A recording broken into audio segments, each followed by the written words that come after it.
پاک کلام میں سے ہمارے لیے آج کی تلاوت عبرانیوں کے نام خط، اس کا 11واں باب 32ویں سے 40ویں آیات تک۔ اب اور کیا کہوں، اتنی فرصت کہاں کہ جدعون اور باراک اور شمشون اور یفتح اور داؤد اور سموئیل اور انبیاء کا احوال بیان کروں۔ ایمان ہی سے انہوں نے سلطنتوں کو مغلوب کیا، صداقت کے کام کیے، وعدوں کو حاصل کیا، شیروں کے منہ بند کیے، آگ کی تیزی کو بجھایا، تلواروں کی دھار سے بچ نکلے، کمزوری میں زور آور ہوئے، جنگ میں بہادر بنے،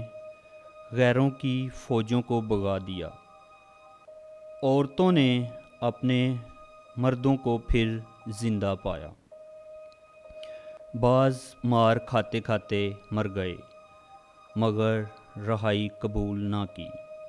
تاکہ بہتر قیامت حاصل کرے،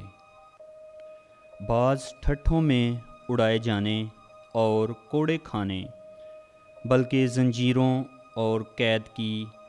آزمائش میں پڑے، وہ سنسار کیے گئے، آرے سے چیرے گئے، آزمائے گئے،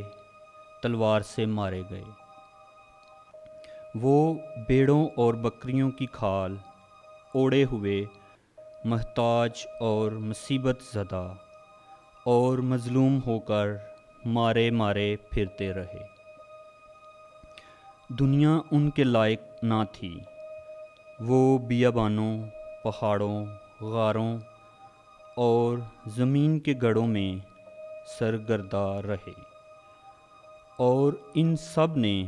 جن کے ایمان پر گواہی دی گئی وعدے کو حاصل نہ کیا، کیونکہ خدا نے ہمارے لیے ایک بہتر چیز کی پیش بینی کی تھی،